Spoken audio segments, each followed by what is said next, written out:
Hello everyone! 5 AM pa nga lang ng umaga ay nandito na kami ngayon sa palayan. Dahil nga nagpasama ang aking asawa sa pagpunta dito. At dahil nga magbubudbud siya ng kanyang punla na itatanim. At naisipan ko nga i-video itong napakagandang tanawin. O diba? Ang aga-aga napakasarap ng aking nalanghap na hangin.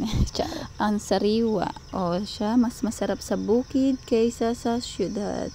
Good morning guys! Nandito kami ngayon sa palayan kung saan ay nagtatanim ang aking asawa. Check.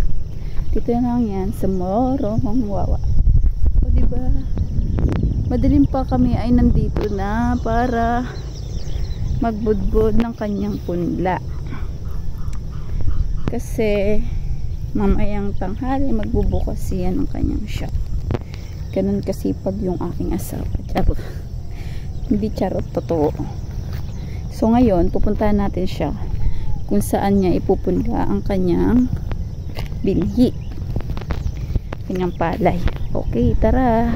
Punta na natin. Hayun siya. Ang layo, diba? Layo dun sa kubo. Kung saan ay kubo yun ang aming ninong. 2 taon na rin nang ako'y huling pumunta rito. Kaya ito na ang unang punta, 2024, charot. So, ano na kayang ginagawa niya?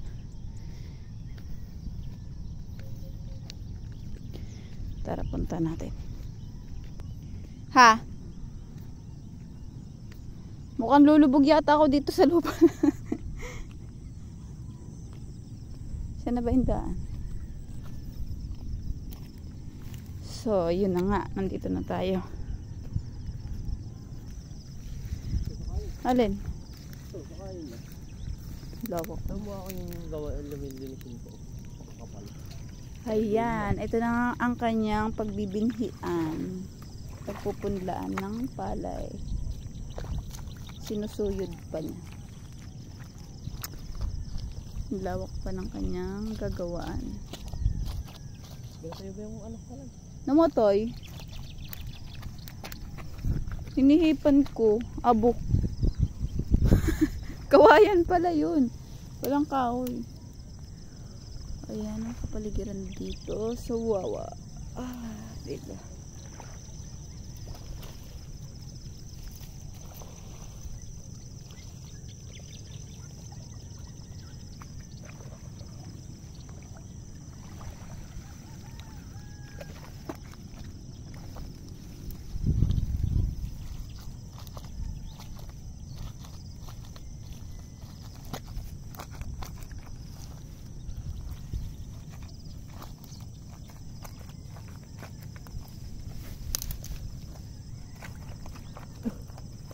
Ba't ginaganyan mo, Papa? Yan ganyan. Kana, para di lumabas ng tubig.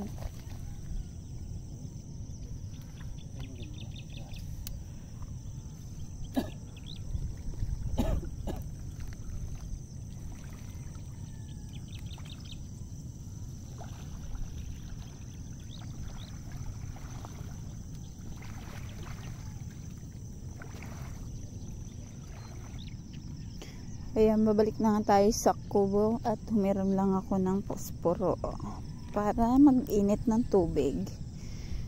Para pagdating niya sa kubo ay mag-e-energy na lang siya. O diba?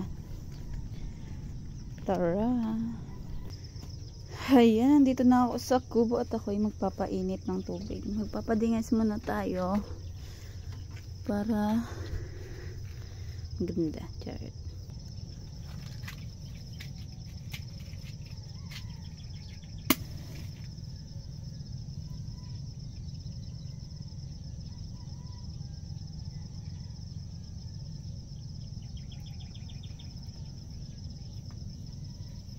Ayan, papadingas na tayo. Malingas to dahil kawayan.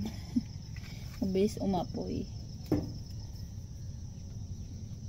Kaso pag namatay, wala nang baga. Puro abo ang matitira. Ayan.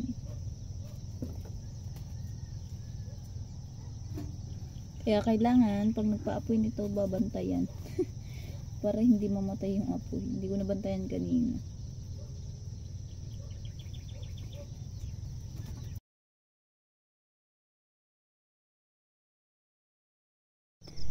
At ito nga yung palay na itatanim ng aking asawa. Ito na yung punla niya.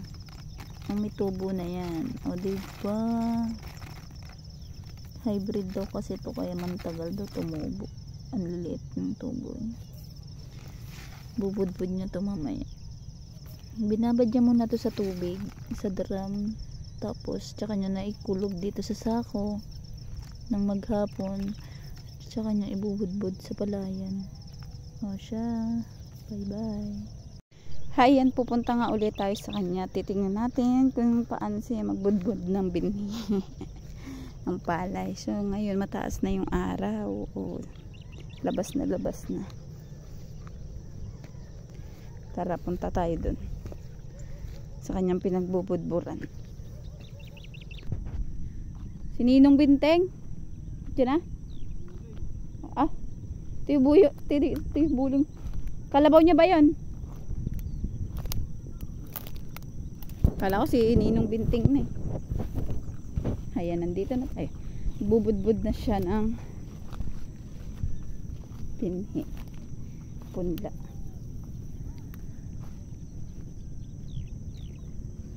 Kala ko si Ninong Binting.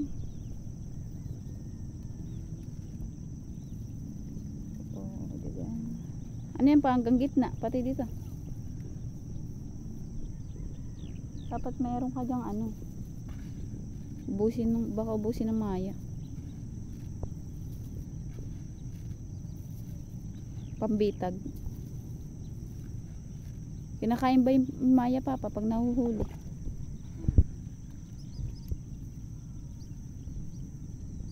Ayun na yung mga tagak. Tagak ba yun? Yung mga puti-puti na yun. Ayun, oh. Lapit na pala to sa dagatan eh. Dito ba tayo nung nakaraan? Saan?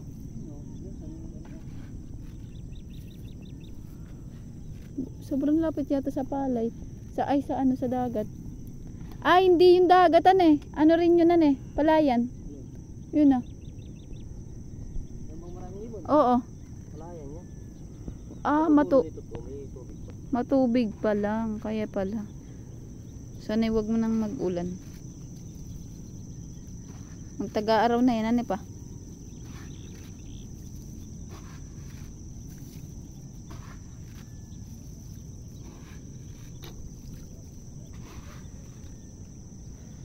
Yung parang kanal pala. Yung palang ginawa mo daanan. Ayan. Niwawasi-wasiwas niya lang yung palay. Charot.